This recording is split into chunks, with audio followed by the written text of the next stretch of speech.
ಎ9 ನ್ಯೂಸ್ಗೆ ಸ್ವಾಗತ. ನಾನು ಅಮೀನ್ ಶೇಖ್.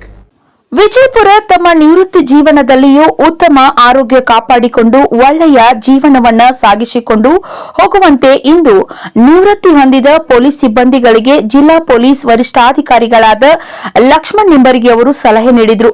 ವಿಜಯಪುರ ಜಿಲ್ಲೆಯ ಪೊಲೀಸ್ ಇಲಾಖೆಯ 15 ಪೊಲೀಸ್ ಸಿಬ್ಬಂದಿ ವಯೋನಿವೃತ್ತಿಯ ಸಮಾರಂಭದಲ್ಲಿ ಮಾತನಾಡಿದ ಅವರು, ತಮ್ಮ ಅಧಿಕಾರ ಅವಧಿಯಲ್ಲಿ ಪೊಲೀಸ್ ಇಲಾಖೆಯಲ್ಲಿ ಉತ್ತಮ ಕಾರ್ಯನಿರ್ವಹಿಸಿ ಸಮಾಜಕ್ಕೆ ಉತ್ತಮ ಕೊಡುಗೆಯನ್ನು ನೀಡಿದ ತಾವು ನಿವೃತ್ತಿ ಎಂದು ತಿಳಿಯದೆ ಸಮಾಜದ ಅಭಿವೃದ್ಧಿಯಲ್ಲಿ ತಮ್ಮನ್ನ ತಾವು ತೊಡಗಿಸಿಕೊಂಡು ಕಾರ್ಯ ಮಾಡಬೇಕೆಂದು ಹೇಳಿದ ಅವರು, ತಮ್ಮ ಆರೋಗ್ಯ ರಕ್ಷಣೆಗೂ ಅಷ್ಟೇ ಗಮನ ಹರಿಸಬೇಕೆಂದರು. ತಮ್ಮ ನಿವೃತ್ತಿ ಜೀವನದ ನಂತರವೂ ಸಹ ಏನಾದರೂ ಸಮಸ್ಯೆಗಳು ಬಂದರೆ ವೈಯಕ್ತಿಕವಾಗಿ ಭೇಟಿಯಾಗಿ ಸಮಸ್ಯೆ ನಿವಾರಿಸಿಕೊಳ್ಳಲು ನಿವೃತ್ತಿ ಹೊಂದಿದ ಸಿಬ್ಬಂದಿಗಳಿಗೆ ಕಿವಿ ಮಾತು ಹೇಳಿದರು.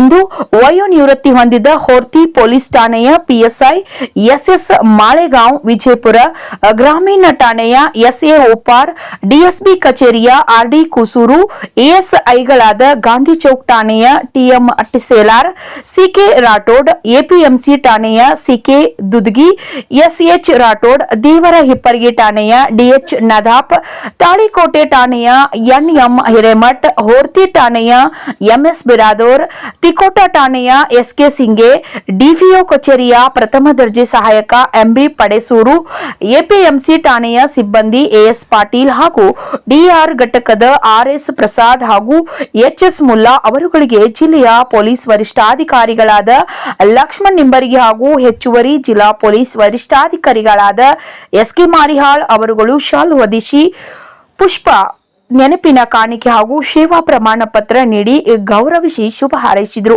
ಈ ಸಂದರ್ಭದಲ್ಲಿ DSP Upase, CPI Parashuram Managuli, PSI Ravi Edavannavar, ಸಹಾಯಕ ಆಡಳಿತಗಾರ ಶಿವಣ್ಣ ಮಣ್ಣೂರು, ಪೊಲೀಸ್ ಇಲಾಖೆಯ ಸಿಬ್ಬಂದಿ ಮತ್ತು ನಿವೃತ್ತಿ ಹೊಂದಿದ ಸಿಬ್ಬಂದಿಯ ಕುಟುಂಬ ಸದಸ್ಯರು ಉಪಸ್ಥಿತರಿದ್ದರು.